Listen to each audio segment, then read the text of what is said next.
Welcome to this edition of the New Mexico Motorsports Report here on Proview Network on Comcast 26. Almost said ESPN there. Close one there. And you can tune in on Saturday mornings on ESPN 1017 The Team.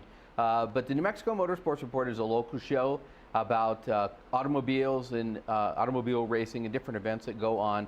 Whether it has two wheels or four, asphalt or dirt track racing, off-road or park and shine. And we want to invite you to get involved because this is your show too.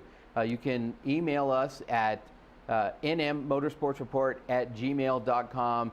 Any events you got coming up. But how was your weekend, Spencer?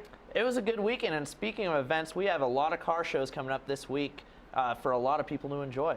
Absolutely. So let's get started with Saturday. The Al Cafe has their cars and coffee, of course. 800 Eubank. We all know where the Al Cafe is. It's open to all vehicles starting at 7:30 and goes to about 10:30.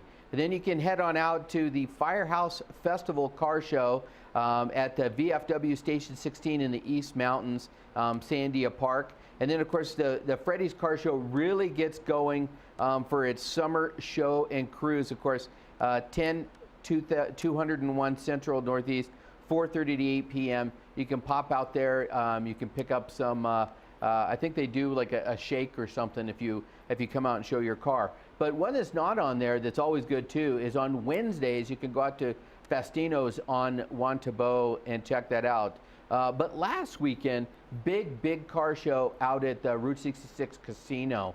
That was the Deck of Cards show. So many beautiful cars out there too. We Absolutely. were driving out that way on our way to Sholo, and we were seeing beautiful cars passing us. One of the coolest ones, and I'm going to hopefully get him on the show after this coming weekend, because he's actually going to go out in Amarillo, and that was Lyle Greenberg's Cone Hunter, and it's a nostalgic funny car. Yes. Yeah, that thing is tremendously beautiful, but we'll get him on, show him some pictures about that. But going on this weekend out at Albuquerque Dragway is the Yearwood Street to Strip, and that's Saturday. I think that they get going, it's typically in the evening, so gates probably open about 4 o'clock.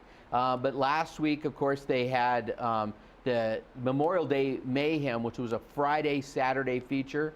I went out on Friday. A lot of great cars had made it out, and they were, definitely getting ready for the rods to run on Saturday. And of course, they had the 8.5 Outlaws, which is amazing because they really put on a good show, don't they? They put on a great show, and it's great because they try and control that those two little patches of tires by using the 8.5s instead of the wider tires. Sandia was off last weekend, but at Sandia Speedway this weekend they're going to get reopened, the Clay Oval Racing, starting at 6:30, and it's going to be the Summer Classic.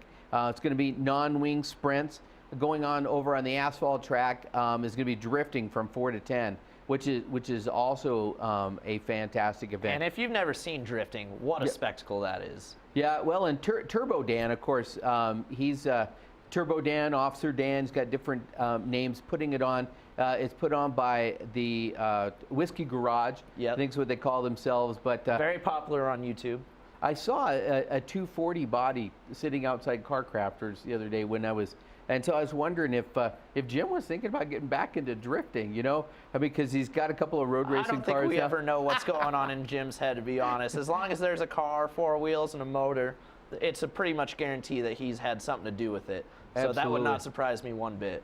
So wanted to talk a little bit about Jason Irwin. Had some success last weekend, and what a run. I mean, to go from Nebraska to Wyoming and then to finish up at Colorado Nationals, 2 out of 3 victories and a third in the other one. I mean, talk a little bit about kind of what that series is that he's running in. Yeah, and that was with the Rocky Mountain Series up there. They have some of the best legend car racing really in the nation at the moment. Big names out there. Chris Eggleston was racing. He's a pretty predominant K&N Series driver now. And yeah, Jason did really well and ended up getting himself a birthday present this weekend. Of course, his birthday was Sunday, and ended up taking home the championship up there for their 3-day series. I wish we would have the video on that because it was an absolute gift. It was sitting, what was about 4th on the restart there. Was fortunate to be high, and they kind of collected themselves down on the inside. just swooped around the outside to take the checkered. But I mean, you know, we've talked many times that you've got to be in a position to win before you can win. And yeah, of course. You have to be in the position to get that gift every once in a while. And it wasn't a total gift, by the way. Right. Jason was fast all week, and he set quick time at Colorado National Speedway. And he was in the money right there. He was leading for a long time.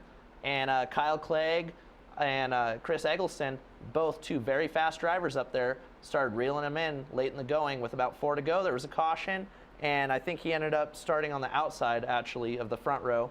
And unfortunately, Kyle Clegg and Chris Eggleston got into each other, turned each other around, and Medina came in shortly after. Those were the 3 other really fast drivers out there, and Jason Irwin ended up taking the victory. So big congratulations goes out to Jason Irwin this weekend.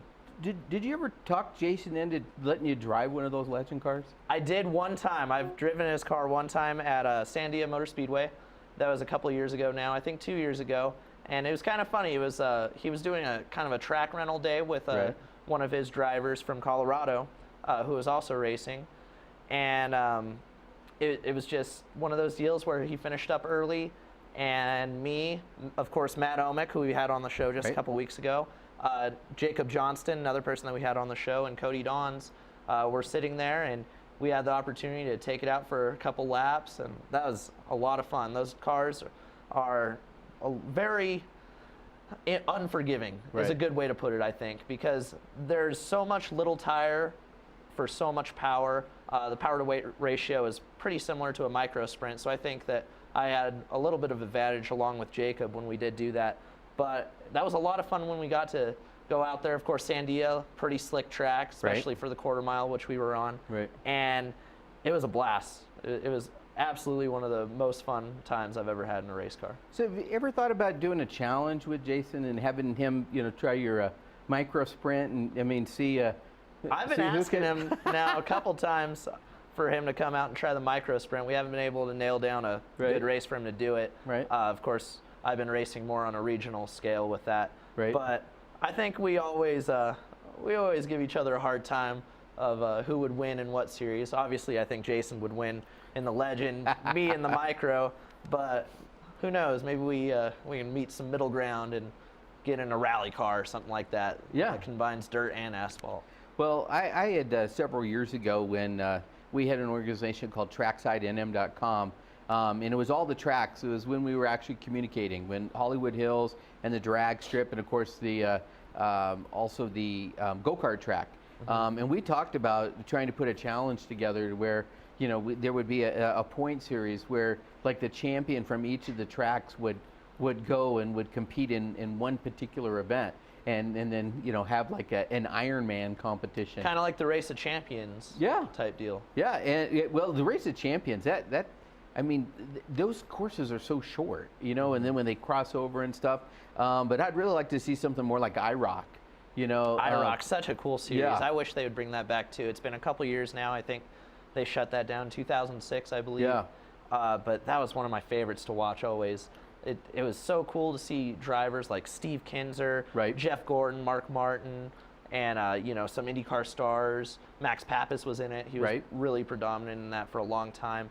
To see all those drivers on the track at once was really neat, and it's a cool concept. Unfortunately, funding became an issue, but if that ever came, you know, to fruition again, I think that would be really popular among fans. Yeah, and one thing that, you know, and we had Brian Grandin on a couple weeks ago and talking a lot about the performance driving schools and different things. It seems that because of the cost of racing, that these weekends, you know, where you can go and you can rent a vehicle. As a matter of fact, I even saw that Josh Kane was looking for a ride up in Aztec in a modified this weekend. So I you know, always thought it would be kind of neat to kind of build a team like that and do a rental. But then, you know, I mean, I know for me, it took me a while to get, you know, adjusted to the car, got the car just the way I like it. And, you know, it's not mutually exclusive that you could just get in and fit in somebody else's seat. So And it's another thing that I've found is it's so hard to drive for somebody else, Yeah. especially Well, a rental program, because I've done a couple of those. Yeah. You know, when I was doing my asphalt racing in California, we were renting a lot of those cars. And, of course, it was a team. We were on the Right. team, but we were having to pay to drive. Right. So it was a very similar deal. And it's so hard to get your team and their team to mesh together. Right.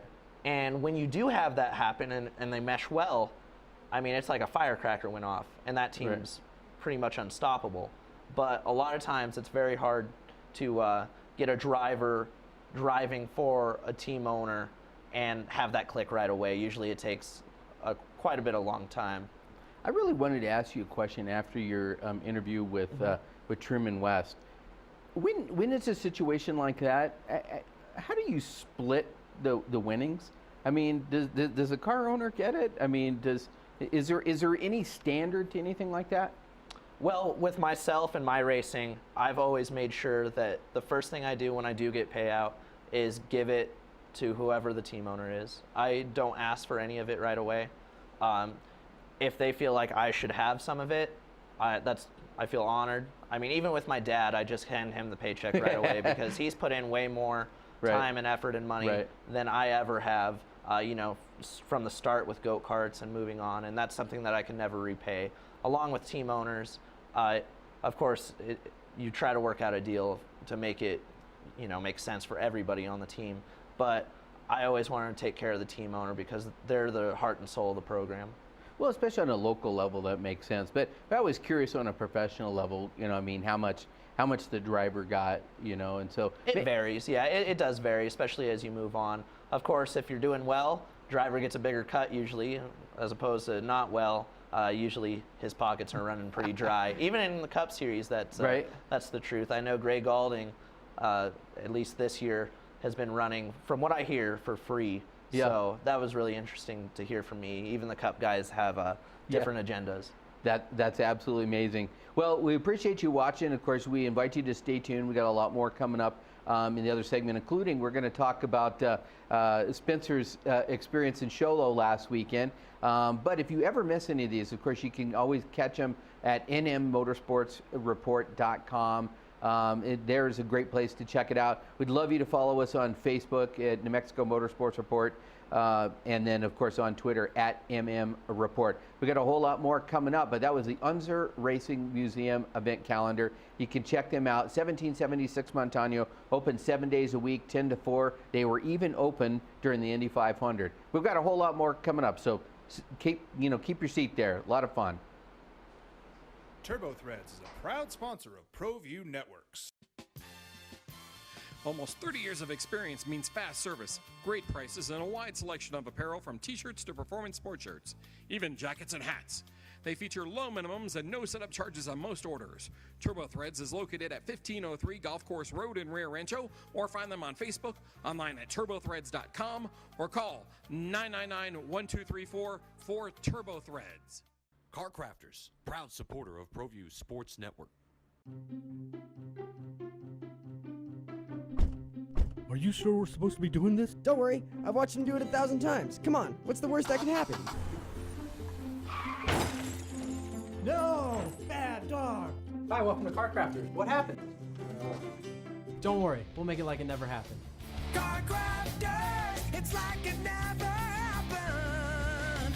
Dreamstyle Remodeling has been wowing homeowners in New Mexico since 1989. Selected as Best Custom Home Remodeler for 3 consecutive years by readers of the Albuquerque Journal, we're also your exclusive provider for top home improvement brands like Renewal by Anderson, Four Seasons, Blaze King, and many others. Founded and headquartered in Albuquerque, Dreamstyle Remodeling is family-owned and now employs more than 500 people across the southwestern U.S. In fact, we've helped more than 60,000 homeowners improve their home in New Mexico, Arizona, California, Idaho, and West Texas. We're committed to providing a superior customer experience. We've earned 4.6 stars with hundreds of online reviews and have an A+ with the BBB. Dreamstyle Remodeling is a proud supporter of UNM Athletics. Visit our beautiful 10,000 square foot showroom at 1460 Renaissance Boulevard across from Sam's Club, or dreamstyleremodeling.com to make your home remodeling dreams come true.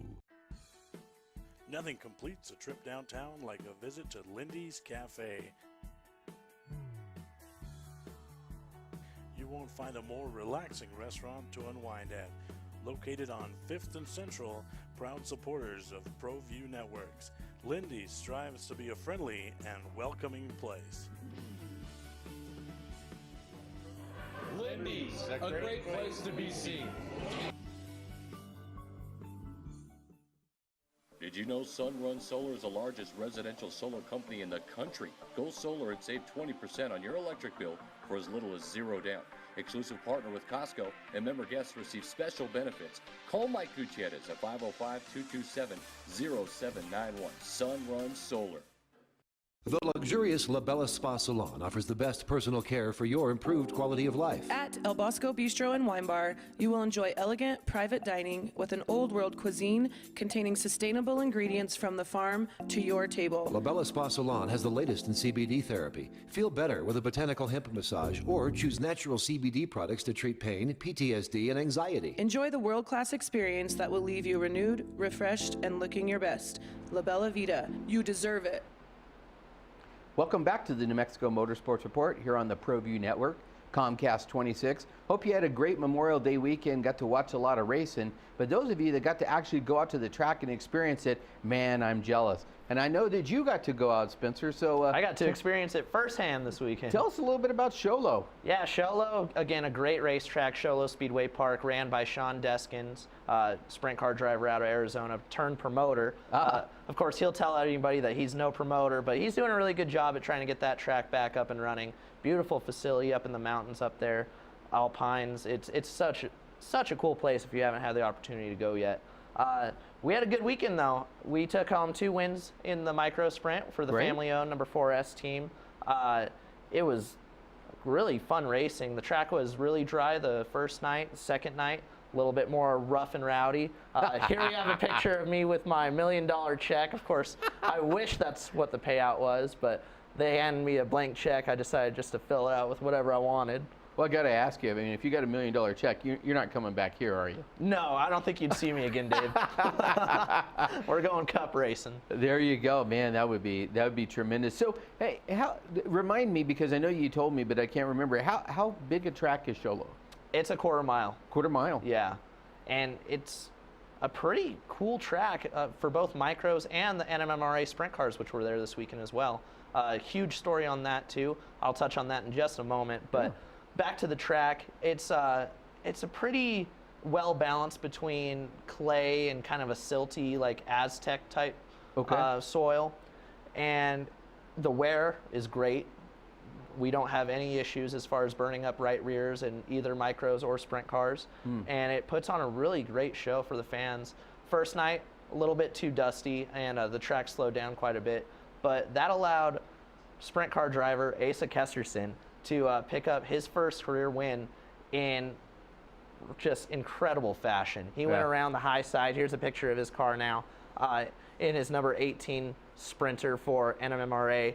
He went around the outside of Jason Grady, which is a huge name locally with the NMMRA Sprint Car Series. Right. And it was so cool because I don't know how many people know Asa, but he does not have very much money put into that program. They showed up. He was in a company truck, an open trailer, just a couple spare tires, and just I don't think he had any spare radius rod, shocks, anything like that, and just a bag of tools. And he went out there and he beat the best of the best in New Mexico right now. So to see that happen was so neat. The sprint cars put on a great show every time they're down there. Fantastic. And I was just excited to be there and see it. Well, that's fantastic. So, I mean, I know that dust happens sometimes because of the water. Don't get enough water on the track.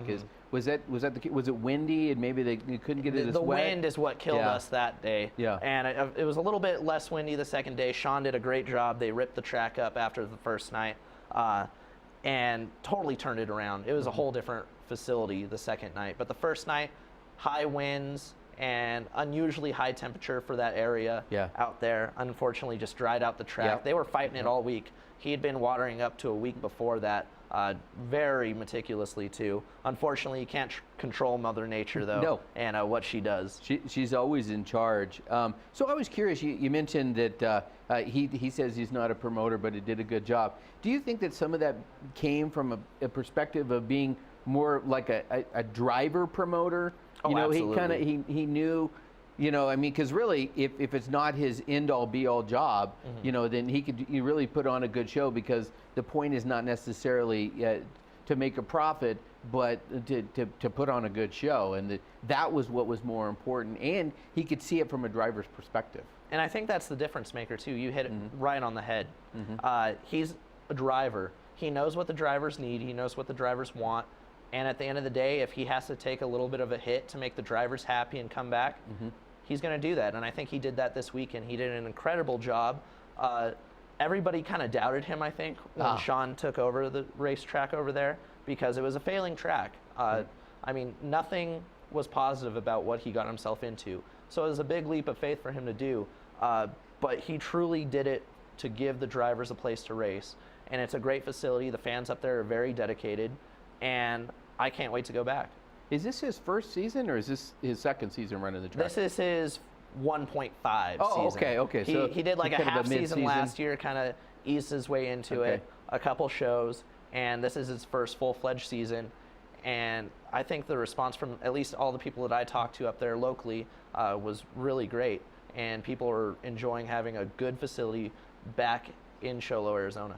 So how would you get there from here? It's like off of I-40? Yeah, you basically take I-40. Once you hit Holbrook, you shoot left, and it literally takes you right into Show Low. So you can't miss it. How long a drive is that? 4 hours? Yeah, it was only about 3.5, 4 hours. Okay. Very short drive from Albuquerque, and it was no different pretty much than going to Aztec, way shorter than Phoenix. Yeah. And up in the mountains, nice and cool up there compared to Albuquerque temperatures. Yeah. And like I said before, the racing was incredible. We saw a first-time winner. It's kind of unusual to see that anywhere around here. Yeah. So the track provides a lot of options, and I think everybody really enjoyed their time. Were they pulling any cars out of California, or was it mainly New Mexico and Arizona? This show was New Mexico and Arizona. There was a couple shows. Of course, Memorial Day weekend. I was going to say, there's probably a lot of big has a shows. show. You're right. I'm pretty sure Albuquerque was the only place that didn't have a show on Memorial Day weekend this year, because everybody just, how can you not love spending time at the racetrack on Memorial Day weekend and remembering the men and women in uniform and all that they do? It's Absolutely. just, that's America. That's America. Plus, it gives you a little bit of time to tow and get home and still be able to relax before you go back to work, because you've got Monday. So when did you get back into town? I mean, did you come back on Sunday, or? We did not do it the Irwin way. They drive home no matter where they are the night of. We stayed the night and came home. We got home around 1:30, 2 o'clock the next day. Took it easy and had a nice lunch with my dad, debriefed a little bit, and pretty much got ready for this work week. And of course, now we have to turn the car around for California Speed Week, which is coming up really soon, June 26th through the 30th for us, which is a great event as well. Tell us about that. You said it's like 4 tracks in 5 days? Yeah, it's pretty much the coolest event I can think of as far as micro sprint racing goes. I think the most similar thing that I can think of is Indiana Sprint Car Week, which they do a similar thing out there. But California Speed Week is 4 different racetracks in 5 days. We start in Northern California at Dixon Speedway. We work our way down to Stockton, California, Delta Speedway. Great facility there. I think we talked about it with Jacob a couple weeks ago when he was on the show. And then we have a break on Thursday, and then Friday we hit it back with Visalia, California. And that's one cool track too. It is in the middle of a park. We're literally pitted underneath these huge oak trees, and it's so pretty. Grass pits. It's a vibe unlike any other that I've ever gotten before. Wow, that would be neat to just, on a Tuesday or a Thursday or Wednesday, because you said you were off Thursday. So it's you run a Tuesday, Wednesday, and then Tuesday, Wednesday, and then off Thursday, Friday at Visalia, and then we end up at Lemoore, California on Saturday for the finale. Do you run with other classes? Do you run with sprint cars as well? See, this is the cool thing about this event. It's a purpose-built series just for micro sprints. Okay. So there's only 3 classes running, and that's restricted, and then we have non-wing, which is what I'll be running, and then the Super 600, which is basically outlaw. Okay. And like I said, great event. Some of the best names in the whole nation are there. Actually, in the world, we have drivers from Australia coming. Wow. And it's pretty prestigious because they only allow 50 entries every year. Oh, wow. Per class. Do you have to qualify your way in then? You don't have to qualify your way in to get registered per se, but once you're at the facility, they do it kind of like a World of Outlaws show where we do have single car qualifying, which is unique to me because I'll say it, I'm not that great at qualifying. I always tend to psych myself up quite a little bit. Right. And it's such a cool event, though. It's that many cars, and it's all quality cars. There's no slow cars there. Right. So to get, your setup right on from the moment you unload is imperative, and that kind of sets up your whole weekend from the first laps you hit on the track. How do they do the draw for the qualifying then? Do they take times from a practice session and then invert them, kind of like they do with Cup? They do, we draw popsicle sticks, actually, of all things. I guess California kind of has their own way of doing things. Is there a bucket of 50 popsicle sticks? Yes. Wow. I don't know who ate them all, but they had a good time this summer. That's absolutely fantastic. Well, I'd like to see something more like that. I mean, I do like group qualifying. I think that's kind of neat. Plus, it's a little more fan friendly, if you will, because really, I mean, that's a long afternoon to watch, 50 microsprints qualify. I mean, just You'd for the think, qualifying but set. they Is it get pretty through quick? it really They keep fast. Right as soon as we take the checkered flag, there's another car coming out on the track, and they don't waste any time. The first time you come around, you take the green flag, you get 2 laps. Wow. And these are small tracks. They're under a quarter mile. The biggest track there is a quarter mile. Right. So the laps click off really quick. I really like the single car qualifying, Okay. at least from a fan standpoint. And I like it in NASCAR, IndyCar, Formula One, all that as well, because I love the idea of you versus the clock. Mm-hmm. I think that's something that's been around since the beginning of racing. Right. And to see that kind of going away and people going more to the group qualifying, I get it for the fans, not wanting to sit there through every single car. Right. But personally, I really enjoy the single car qualifying in every aspect. That's interesting because we were talking over the weekend about the Coke 600. And of course, I was explaining to people that, of course, well, it's 600 because Indy's 500, right? So Yeah. you got to be a little one-up 'em. bigger, a little badder. And of course, the cool thing is you go from day to night, and there's a big transition in there. But the attention span of the average fan, I'm sorry, is still probably like 2 hours. Well, did you see the guy that climbed the fence? Yeah, there was a guy that climbed the fence, much like Richmond a couple years ago. Just some drunk cowboy, I guess. Oh my gosh. Climbed the fence. They didn't throw a caution this time, though. Security dragged him off pretty quick. Yeah. He probably had a couple too many. Yeah. Oh, I'm sure he did. All right, we got a whole lot more coming up on the other side, including we're going to talk about the Indy 500. It was the 50th anniversary of Bobby Unser's victory, 1968. But we're going to talk about that Formula One race at Monaco, and of course, we can talk Xfinity and Cup in the final segment. You've been watching the New Mexico Motorsports Report here on the Proview Network, Comcast 26. Well, I'm going to the frontier, walk up to the cashier, order up a root beer and a number one. Cover it with green stuff, one scoop is not enough. Find a booth is real tough, back by the Duke.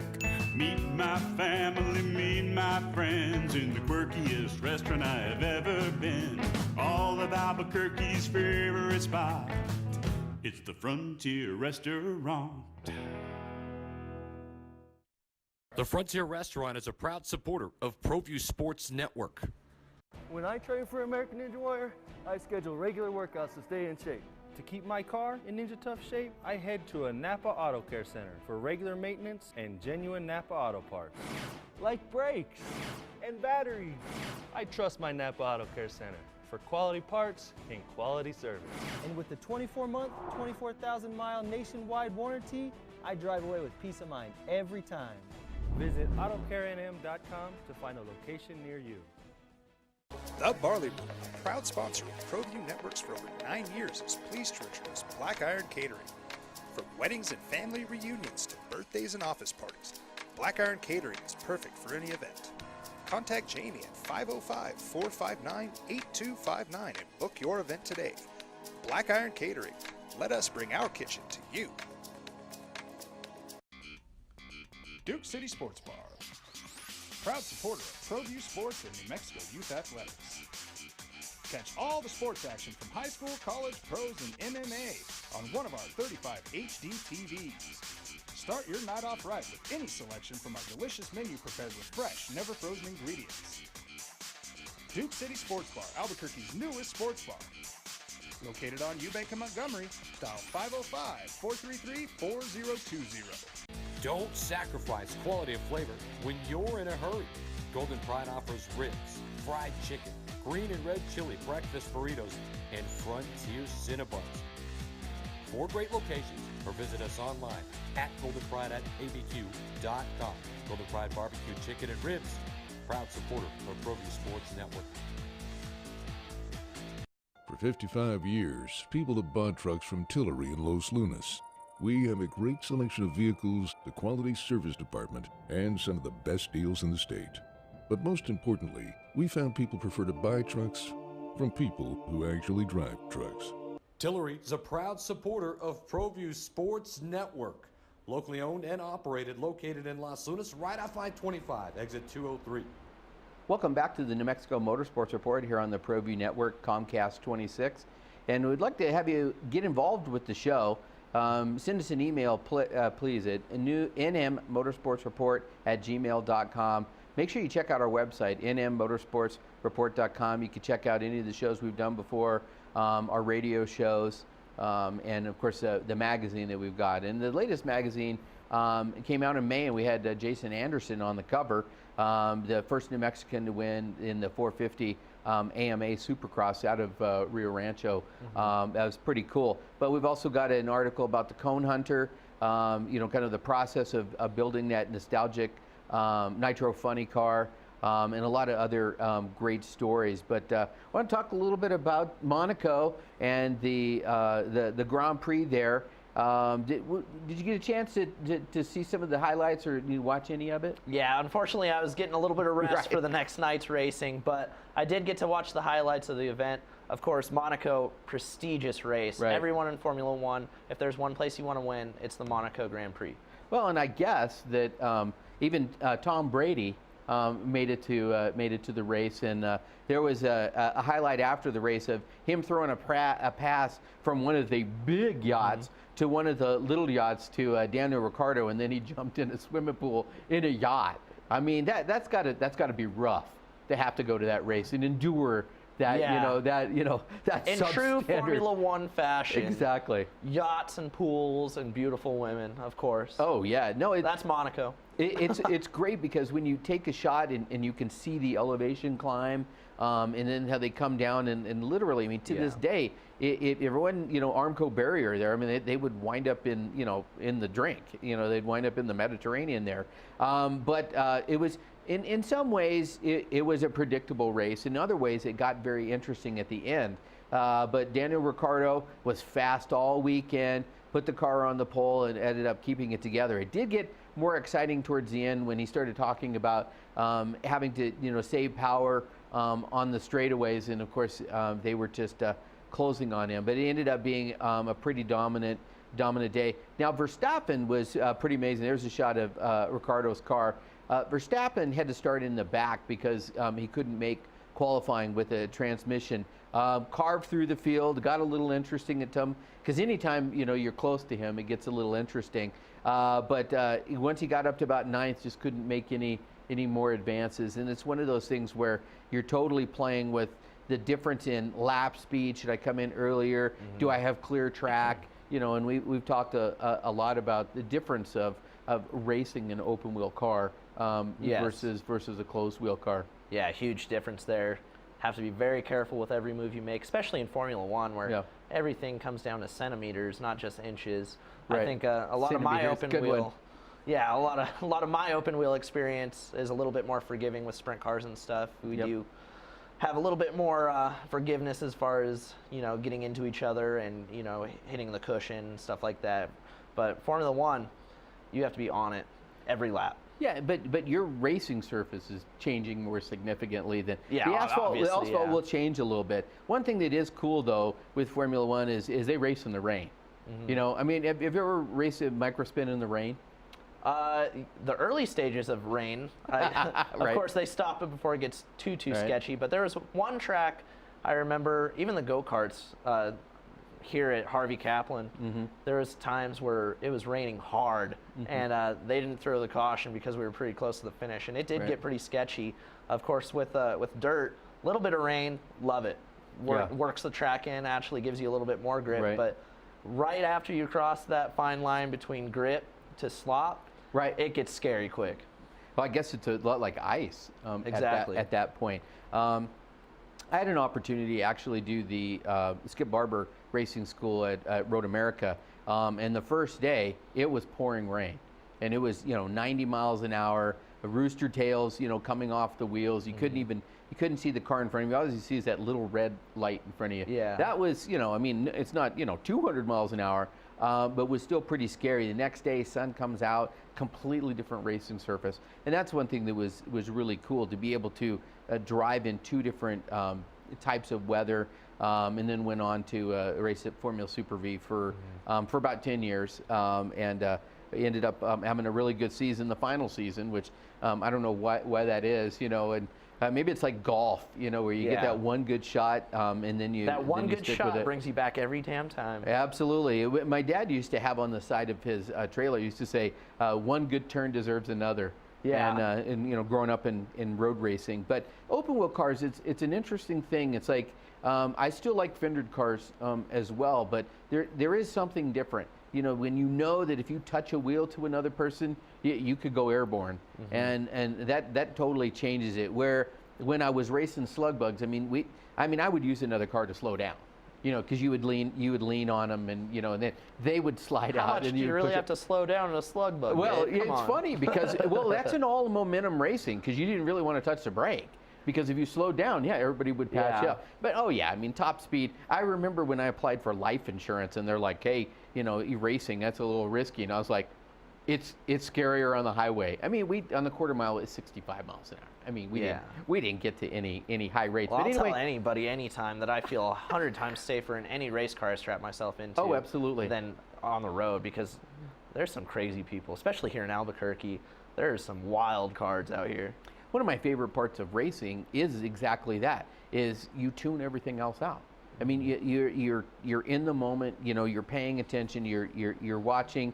We're watching 3 or 4 cars ahead. That's the one thing in driving on the street, is I swear they're watching the fender right in front of them. Nobody's watching 3 or 4 cars. But anyway, we digress on that. Let's talk a little Indy 500. Of course, pole sitter Ed Carpenter had a really strong run, but in the end, Will Power got it done. And of course, Penske, 17 Indy 500 victories. It's such an incredible stat. Amazing. What Roger Penske has done in the sport of IndyCar is just, it's hard to fathom, to be honest with you, because it's hard to show that much dominance in any sport, but when you go to the greatest spectacle of racing, such as the Indianapolis 500, and you're able to win that many times and be that prestigious, that's incredible. Yeah, a couple of takeaways. One was the comment after the race that Will Power will now be able to keep his seat with Penske, because with Penske you have to win the 500. I heard that, Yeah, and I was just, it just kind of put in perspective. Of course, he came up as such a road course specialist. A lot of championships have been won because of road racing prowess, but the Indy 500 is still that big race. The other one, two more, was Danica Patrick in her last race. She was extremely emotional, and those cars were so sketchy. It was different. It was a different race than we've seen in the past couple of years. Absolutely. Everybody was on edge. Yeah. And you could visibly see that. Nobody was really comfortable getting side by side with each other, except for Rossi. That man was just on a mission. Unfortunately, only made it to the 4th position, which we'll highlight here in just a moment. But those cars were just incredibly hard to drive this weekend. They were. Another person that had crashed out that was really emotional about it was Helio Castroneves. Yes. That could have been a lot scarier. Winding up on pit road like that. I always wonder about that barrier going onto pit road and splitting a car in half or something, hitting something like there. But he was very very emotional as well, and was pleading absolutely to get another shot. Yes, yeah, needed and I don't know if you saw the Rogers comeback. He goes, but you know, he's earned that opportunity, but we'll discuss it. Yeah. It's like, wow, that is serious. Big words coming from him. Yeah, but let's talk about Rossi.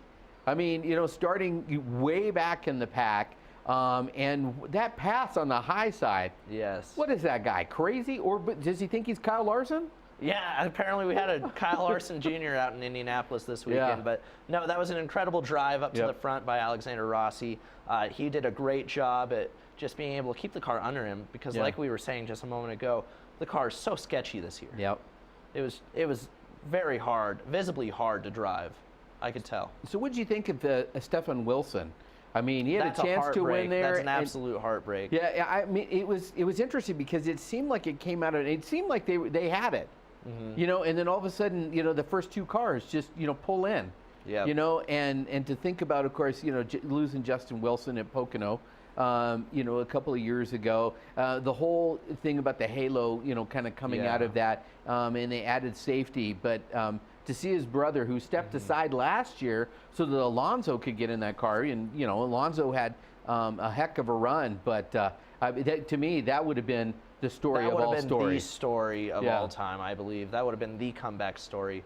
And why don't we take a quick look at the results, though, for the Indianapolis 500. Yep. Of course, the 102nd running this year. And we may have chatted away, and they may have actually put him up there. But yeah, Will Power, and of course Ed Carpenter with a heck of a run there. And you can see, you know, a lot of big names, but you know, a lot of good runs there. What sticks out for you in that top 10? I think for me, Ed Carpenter, being the pole sitter, being so fast all day, just not quite enough there at the very end to get it done in that number 20 Fuzzies vodka car, unfortunately. And, and again, Alexander Rossi, great run for him. They're in the 4th position. Heck of a run. Another stat I'd like to pull up is actually where they are in points now, because of course you had Hinchcliffe that didn't make the show. What that was did in to 5th. him, dropped him all the way down to the 10th position, now back by 99 points. Yeah. I mean, and we can argue all we want as to whether that's a good thing. You know, having bump day, I think it's great. I think that's a part of it, but I'm sure that he doesn't think it's great. But he still went out and almost won the pit stop competition. Yeah. I was totally confused that he was in that. I'm like, he didn't even qualify for the race. What if he would have won that thing? Yeah, it's something very interesting that they do over there too. Cool event as well. Absolutely, and of course that carb day is quite a favorite. But anyway, we've got a whole lot more coming up, so stay tuned. Don't leave your seat unless you're going to go and get a soda and then bring it back. And make sure you bring one for us next time. You've been watching the New Mexico Motorsports Report here on the Proview Network, Comcast 26. Folks, there's no other way but to be all in. Either he's Lord of all or he is not Lord at all. And you can experience the real and authentic, true life change that only God can provide to humanity. See, when we truly encounter Jesus and purpose to know him and follow his teachings, #life change will occur.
Sadie's is a proud supporter of New Mexico high school sports and athletics, and we here at Proview Networks would like to thank Sadie's for their continued support in helping us bring you all of your New Mexico high school sports coverage. Hey, New Mexico, come check out the newly remodeled guest rooms at the new Wyndham Albuquerque Hotel and Conference Center, featuring 309 rooms, 30,000 square feet of meeting space. New Mexico's only indoor water park featuring the Wave Runner.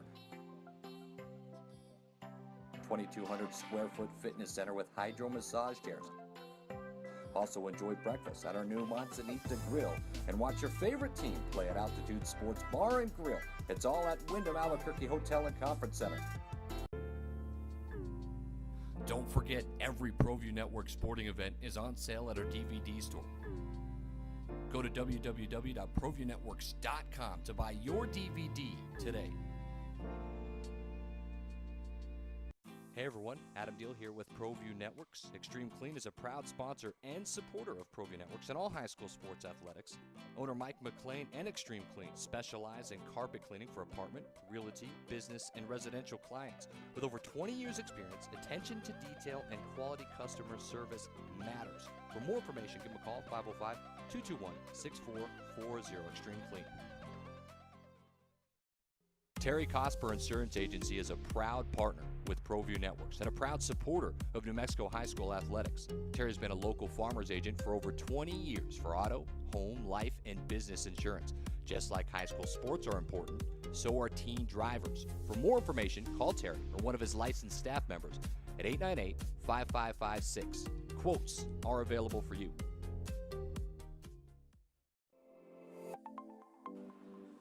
Get into the game with Garden Swartz Team Sales. They have everything you need, from screen printing, embroidery, and digital printing services, high school letterman jackets, and all high school and club uniforms and individual and team apparel with the most reliable brands like Speedline, Rollins, and Wilson. And don't forget to check out the latest F7 Shut helmet. It's all at Garden Swartz Team Sales. Give them a call, 505-884-1234. Garden Swartz Team Sales. Welcome back to the New Mexico Motorsports Report here on the Proview Network Comcast 26. And whether it has 2 wheels or 4, asphalt or dirt track racing, off-road or park and shine, we'll be talking about it right here on the New Mexico Motorsports Report. We also invite you to check out our website at nmmotorsportsreport.com. Send us an email at nmmotorsportsreport@gmail.com. All right, let's talk a little Xfinity. Let's talk some Charlotte. So what do you think? I mean, Bad Brad coming away with the victory there. Yeah, Alsco 300 this weekend at Charlotte Motor Speedway. Brad Keselowski coming home with a victory in a very, I would say, dominating performance by them. He did a great job all weekend long, making sure he was very fast in both practice and qualifying. And it was a pretty exciting race. Seems like the Xfinity cars were pretty loose all weekend. Yeah, absolutely. And if you take a look there, I mean, Cole Custer had a great run, as well as Christopher Bell. But it's kind of neat to see, you know, a lot of the regulars having a good run. Mikhail Busch had some issues and, you know, ended up, you know, finishing 8th. But a great run from a lot of those young guys. And a couple other people that I'd like to talk about. Ryan Truex in the 6th position there with a new sponsor this weekend, Phantom Fireworks, on board of that Chevrolet. And my favorite story of the weekend for Xfinity Series, at least, Kaz Gralla with a brand new team in that Ford, number 61, for Fury Race Cars. A little known team out of that Fury Race Car shop. They actually just started 2 weeks ago is when they opened their doors. They bought 3 Xfinity cars, and they just posted in their first ever start a top 10 finish. Well, and that's phenomenal. I mean, it's probably like, what's it like to walk into work and they're like, hey, we're closing. You know, I mean, he was all set for the season, doing all the hard work to get there. But what a great opportunity, and what, you know, a great, you know, for him to bring home that that great finish for the team. And, you know, because we talk a lot about, you know, this starting parks. We talk a lot about, you know, the haves versus the have-nots. But it's really, they've really stepped up the program. I mean, the Xfinity races have really been exceptional this year. And I think that we're going to have a nice battle as we get down to the end of the season. Yeah, I think the Xfinity Series has been probably the best racing of the year so far. I mean, maybe minus the Truck Series, but they've been doing a great job, especially at showing their young talent now. Of course, with limiting the NASCAR Cup guys in racing some of their events. But let's take a look at the race results right now once again, and the point standings for them. And this is the cutoff right here. Austin Cindric sitting in that 11th position. Michael Annett, 12th. Cutoff right there. And then Ross Chastain, Ryan Sieg, and Kaz Grala keeping his name up there in the 15th position, just 250 points out of the lead. Well, they interviewed Kaz Grala, as a matter of fact, and talked about if it was going to happen, that was the best time to happen with the 2 weeks off. And so he was able to maintain those points. But you still got Christopher Bell at the top of the points, and it's going to be a battle when we get down there. And there's a shot of Christopher Bell from a victory earlier this season. But dominating, in trucks, having a great drive in Xfinity, and of course, Cup's right around the corner. And it's such a battle between, when is it too early? We just had Jeff Gordon, all but one vote. Was the one idiot that didn't vote for him to make it into the Hall of Fame? And it's like a couple of years we're going to be looking at, next year I guess we're going to be looking at Tony Stewart and down the road and Junior and all that kind of stuff. So it's going to be important. These people, Jeff Gordon, changed NASCAR. Absolutely. A young kid out of California, the whole thing. The youth movement in the sport. Absolutely. That has just become a snowball the last couple of years. And just continues to do so now with big names like Chase Elliott. I think Joey Logano is another important name to mention in the sport as paving the way for that. And now we have younger names such as Noah Gragson now getting some opportunities in the Xfinity Series. And even moving on down the line, we have drivers coming up through the ranks really quick, such as Haley Deegan, who is in the NASCAR K&N Series right now for Bill McAnally. You pulled a name I didn't know. Of course, Bill McAnally, has been a juggernaut in the K&N Series. But yeah, that's he pulled out a name I didn't know. I remember like Michael Self. There's a name in the K&N, and he came to Albuquerque and had a pretty good run. We had the couple K&N races here. And now he's running ARCA with the Venturini, so it kind of went full circle for him. But for those of you who don't know Haley Deegan, I'll talk about her just for a brief moment. You probably know her dad, Brian Deegan, who is the rallycross driver, used to be motocross rider, and this is second generation for racing. That's fantastic, and I can't wait to see how well she does. But let's go ahead and talk some Cup. Of course, Kyle Busch just dominating and a pretty strong race. But you look at the top three. they were all Toyotas. Martin Truex. Once again, just silently strong. When we get to the playoffs, we're going to see what these guys got. But to me, it was kind of like Denny Hamlin. I didn't necessarily see him coming. And so, those are your top three. And he mentioned, too, this weekend, how frustrating it is to be the third or fourth best car every weekend at the racetrack. I think he's getting tired of that, and I would expect some big things here in the future. Well, especially when we get to some of those short tracks back east. New Hampshire, tends to be a pretty good track for him. So let's take a look at the finish from Charlotte. Or maybe not, but we'll get to that eventually. But let's talk a little bit about points, of course, because overall your point lead is still Kevin Harvick with a domination, 4 victories, and then so there's actually the finish for the from the race. 600. If we can go back to that really quick. Of course, Kyle Busch doing a great job this weekend, winning the race. And probably the most dominant performance I've seen since Martin Truex Jr. had that win just a couple of years ago out there. It was just, in my opinion, Kyle Busch right now, greatest of all time. What do you think? Well, I guess you could say that because, if you got to have a black hat, right? Because, to me, he personifies kind of that spoiled brat. Kurt Busch, of course, the outlaw. Kurt Busch, great driver. He's a younger brother. He ran for Hendrick. Hendrick was like, one of the best teams. Winds up, Joe Gibb, no doubt, motivator. Done a great job at kind of helping him with the attitude. We had an opportunity to interview Samantha Busch for the radio show. And I tell you, she's the one that's keeping him together. Because it couldn't have been Between nicer. her and Brexton, yes, couldn't have been nicer. And yeah, Brexton, and of course, having an accident that almost takes you away from, the thing you want. But it was, 1 year later, he's back to kind of some of his antics. And I know that, I mean, talent, doesn't mean that, you know how to handle the rest of the stuff. But that's just a little off-putting to me. Yeah, but you can't deny Kyle Busch, the only driver to win at every single active Cup Series track on the circuit. How can you not tell me right now that he's not the greatest of all time at the moment? Well, of course, his season, his career's not over. I mean, he's still got a shot in trucks. I mean, it's a long shot. Catch Hornaday. I mean, there's a lot of things. I guess I just don't appreciate his style. I mean, compare his style to, like, say, Jeff Gordon. A completely different style. But yeah, I mean, I was not an Earnhardt fan, so I gotta come out and say that. I became a Dale Jr. fan because likewise, I felt like he had a lot of pressure on him. But yeah, I mean, I'll give you that. I mean, if he's won on the road courses, he's won on the short. It's impressive. I think it's definitely between him and Jimmy Johnson. Yeah. As far as greatest of all time, and that's no disrespect to Dale Earnhardt Sr., no disrespect to Richard Petty, but times have changed, and I think there's no better competition than right here in 2018. Well, I agree. Talk about fifth. Talk about Jimmy Johnson. Jimmy Johnson coming home fifth, riding the wall. Mm-hmm. I mean, everybody's taking a page out of Kyle Larson's book.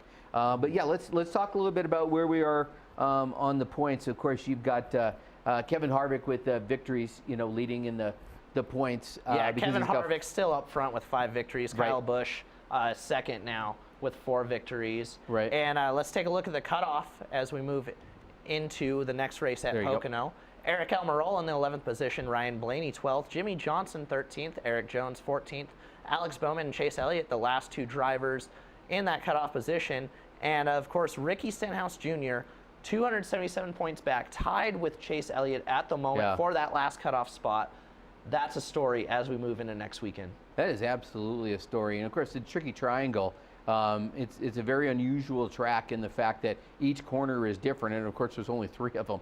Very long straight, very wide straight. So we're going to see a lot of racing. But you have some breaking news about another manufacturer coming into the National Series. Yeah, well, not quite manufacturer, but a new car being unveiled, as Toyota is expected to announce this week that the Supra is going to make its return to, actually its debut in NASCAR, with their Toyota Supra in the Xfinity Series in 2019. So expect the Toyota Supra in NASCAR in 2019. That's very exciting news. Yeah, I'm trying to remember what a Supra looks like. I mean, are they still haven't been around since 2002, so it's been a while. Okay, so they're trying to maybe rebuild that, kind of a high-performance brand or something like that. It's a move getting away from the SUV type and the sedan type, moving over into sports cars. And I would expect Chevrolet and Ford to follow up. Awesome. Hey, what's going on this weekend on the Pro Series? Yep, so let's take a look one more time at the Unser Racing Museum event calendar. Camping World Truck Series next event, Friday, June 8th, is going to be the Rattlesnake 400 at Texas Motor Speedway.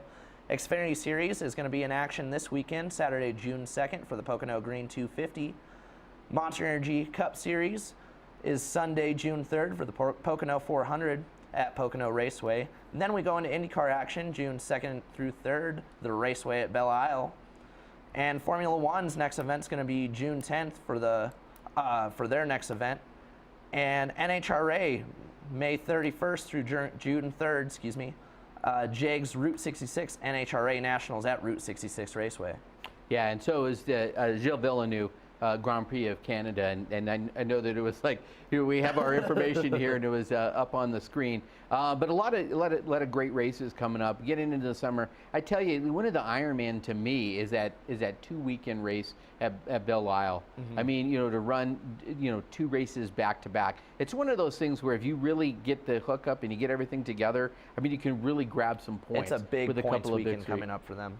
Yeah, and then of course, a lot of local racing going on, and looking forward to what you've got going on later this summer. But of course, you can go out to Sandia. Definitely go out and see the drift if you've never seen it. And of course, Dan hates it whenever I say this, but it's like ice skating on asphalt because it's really, you get points for style and other types of stuff. But thank you very much for watching the New Mexico Motorsports Report. Invite your friends. We're right here on the Proview Network, Comcast 26.